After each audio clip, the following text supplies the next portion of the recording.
Junho de 2013. O que mudou?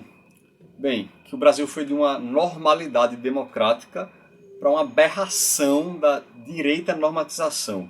O que quer dizer isso? Que muita coisa que a direita defendia e estava no fundo do poço foi à tona, né? Então começou a se tornar uma espécie de novo normal. O que foi que houve? O Brasil vivia até então uma normalidade democrática, sob um governo de esquerda, né? Claro, uma democracia com falhas, mas vivia. E eis que de repente surge o protesto do movimento Passe Livre, São Paulo, lutando por para um não aumento no preço das passagens. Movimento de esquerda, lembrar disso. O que aconteceu? Aconteceu um protesto de uma proporção grande, mais de 6 mil pessoas, algo que há muito tempo não acontecia. Claro que não é um número gigantesco, mas vamos botar assim, foi a maior quantidade de gente desde a era Collor, vamos botar assim aí para as ruas. Então isso capitalizou, isso animou, isso incendiou muita gente na rua. Epa, a gente pode conseguir algo, ó. Vamos fazer barulho na rua. E foi isso que aconteceu. Então esse episódio, o que ele fez? Mobilizou uma euforia, uma esperança. Olha, eles estão lutando contra o aumento da passagem, mas vamos para a rua para lutar contra uma insatisfação geral que o Brasil vivia. O Brasil tem muitos problemas, claro. E aconteceu que, de alguma forma ou de outra, aquela multidão despertou esse sentimento no público em geral. E então esses 6 mil pessoas viraram cada vez mais dezenas de milhares, centenas de milhares, e foram eclodindo o Brasil afora essa grande quantidade de protestos.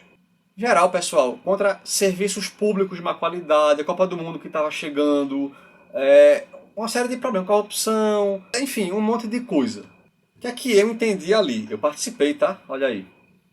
Naquela época, galera, eu participei entendendo o seguinte, que era pra gente capitalizar aquele movimento para transformar a sociedade numa sociedade mais crítica, progressista, a ser mais democrática, a participar mais do Estado, entender que a democracia é um fenômeno vivo que você participa, entendeu? Não é só votar numa urna e ponto. Então eu participei sim, tendo isso em mente. Bem, o que é que aconteceu? O Brasil virou um antro de esquerdofobia, anticomunismo, fundamentalismo religioso, uma série de pautas de radicalização de direita. Infelizmente foi isso. O que é que houve, pessoal? A direita perdeu a vergonha que ela sempre teve de falar e ela ali, epa, eu posso defender minhas ideias e vamos ver no que vai dar. E aí, acho que a culpa do sistema virou da esquerda, entendeu? É como se a própria esquerda fosse o sistema nessa narrativa deles. Então, o Centrão, PMDB, tem gente que diz que o PSDB é de esquerda. Já vi liberal dizendo que a ditadura militar foi de esquerda porque tinha muito estatal que eles criaram. Então começou a gerar uma fobia, uma loucura, uma paranoia de que tudo era esquerda. Inclusive, pessoal, na época, meu professor de geografia, ele me passou um livro bem interessante que eu vou mostrar para vocês aqui agora, que ele falou muito sobre isso, que foi o Cidades Rebeldes, tá? Esse livro aqui, ele é da editora Boitempo, né? Então, super recomendo para quem quer, tem muito material interessante, tá? Então, fica a dica. Depois eu boto mais informações nos comentários sobre ele. Beleza. No começo, os protestos não eram só de direita, era um mosaico de todas as cores, radicalismo, moderação e tudo mais, esquerda, direita, enfim. Porém, aconteceu o seguinte, pouco a pouco a direita começou a gritar mais, e a esquerda, como sabia que tinha um governo de esquerda no poder, começou a abaixar o tom de voz, com medo disso crescer demais, claro. E o saldo foi pior para a esquerda, por quê?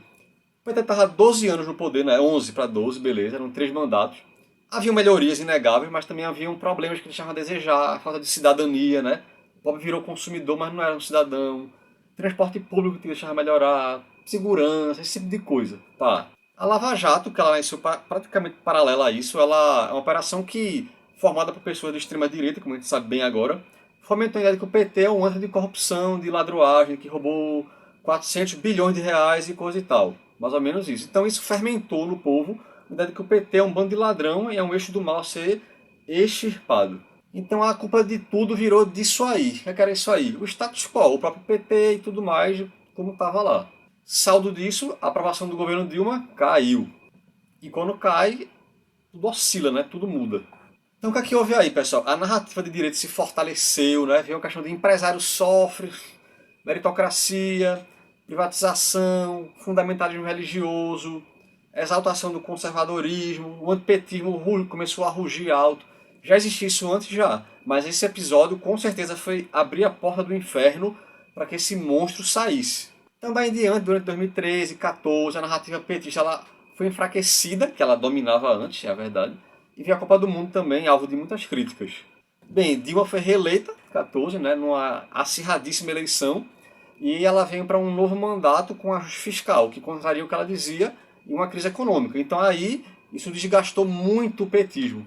Em 2015, a narrativa petista ela é definitivamente rasgada, pelo menos parcialmente, vamos botar assim, e daí em diante os protestos, que eram mistos, passam a ser só verde e amarelo, né? Começa até essa entonação reacionária.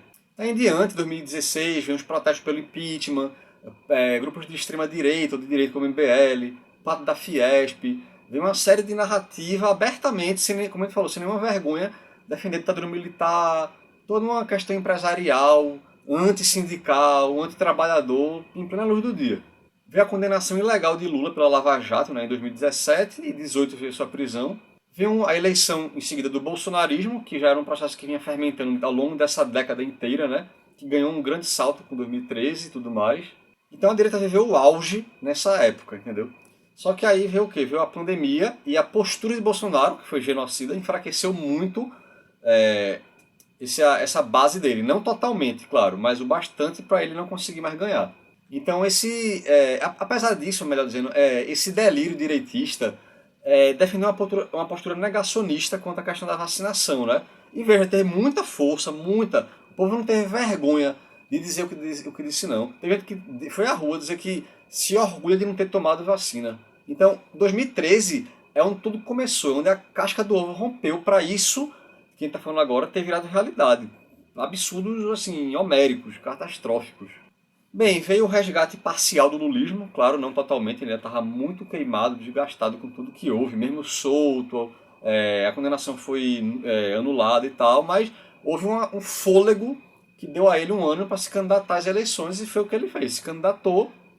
E na eleição mais disputada da história, eis que Luiz Inácio Lula da Silva é eleito presidente do Brasil pela terceira vez e se igualou a Getúlio Vargas como o único presidente que conseguiu governar e voltar ao poder. Bem, legal de tudo, resumindo. O Brasil virou um antro, um retiro de direita delirante, vociferando tudo o que sempre quis dizer, mas estava lá com vergonha. Então, pautas anti-LGBT, querendo botar no armário, pró-investidor de bolsa de valores, coisa que cresceu muito, defesa do agronegócio e do latifúndio, absurdo, né? Um país que foi uma colônia latifundiária. Criminalização de movimentos sociais, como MST, principalmente, né?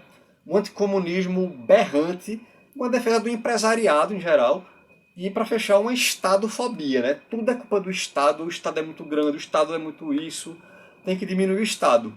Então, a gente está em 2023, mas 2013 ainda não acabou. Isso está muito vivo ainda.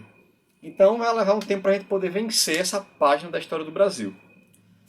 E é isso, galera. Espero que vocês tenham gostado dessa volta do canal. Se você ainda não está inscrito, por favor, se inscreve, deixa um like e ativa o sino. Valeu mesmo. Prazer enorme estar aqui para vocês. Até a próxima. Fui!